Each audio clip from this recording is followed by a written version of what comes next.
వెలుతురు తింటది ఆకు, వెలుతురు తింటది ఆకు, ఆకును తింటది మేక, ఆకును తింటది మేక, మేకను తింటది పులే, మేకను తింటది పులే.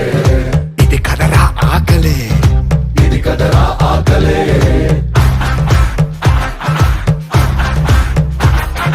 పులినే తింటది చావు, చావుని తింటది కాలం, కాలాన్ని తింటది కాళే, ఇది మహా ఆకలే.